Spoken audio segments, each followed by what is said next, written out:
Hercules from Stories of Old Greece and Rome, public domain reading. There was now nothing to hinder the marriage of Hercules with Deianira, and the wedding took place with much mirth and feasting. After several days of festivity, Hercules departed with his wife, and in the course of their journey homeward they came to the river Evenius, which had grown so swollen from the heavy rains that it was impossible to ford it. As the travelers stood helpless on the bank, the centaur Nessus came galloping up to them and offered to carry his wife across the river in safety. Grateful for this timely assistance, Hercules placed his wife on the back of the centaur, who swam with her through the swift-flowing stream. When they reached the opposite bank, Deianira expected the centaur to stop that she might dismount, but Nessus set off at a brisk trot, hoping to kidnap his fair rider before her husband could overtake them.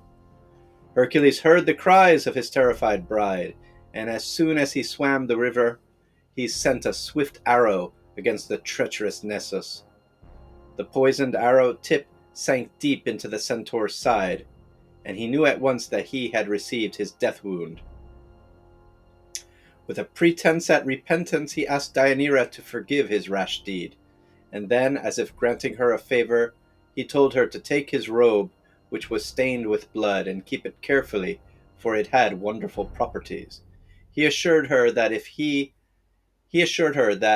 if the time ever came that Hercules' love grew cold, she had only to persuade him to put on this magic robe, and his devotion to her would become more ardent than ever before.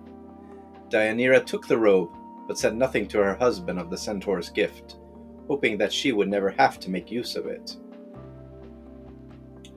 For many years, Hercules and his wife lived happily together, for although the hero went on other adventures, he was always eager to return to Deianira, and she had no need to be reminded of the centaur's gift.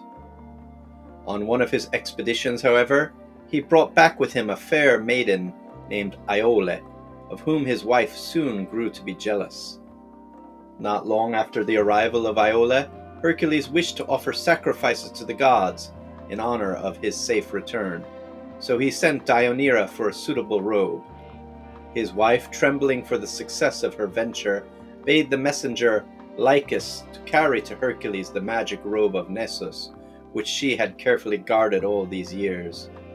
The hero, not knowing the history of the fatal garment, threw it over his shoulders, and as soon as it touched his flesh, the poisoned blood began its deadly work. The body of Hercules burned suddenly as if on fire, and agonizing pains convulsed his frame. He tried to unloose the fatal robe, but it clung to his skin, and he tore off parts of his flesh in trying to set himself free of it. In his rage and pain, he turned upon Lycus, the unhappy bearer of the poisoned robe, and seizing him in his powerful arms, flung him to the sea from the top of Mount Etna, where they had assembled for the sacrifices. Then the hero tore up the huge oak trees by their roots, and built a lofty funeral pyre on which he stretched his pain-racked limbs.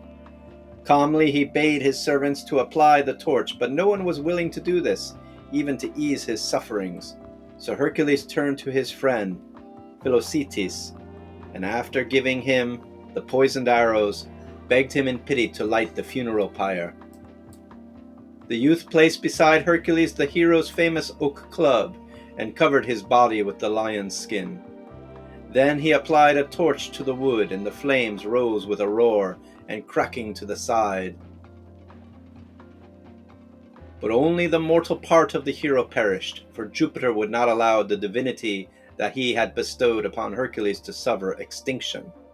Purged of his mortality, the hero took his place in high Olympus, and even revengeful Juno was so reconciled to his presence that she gave him her daughter Hebe in marriage.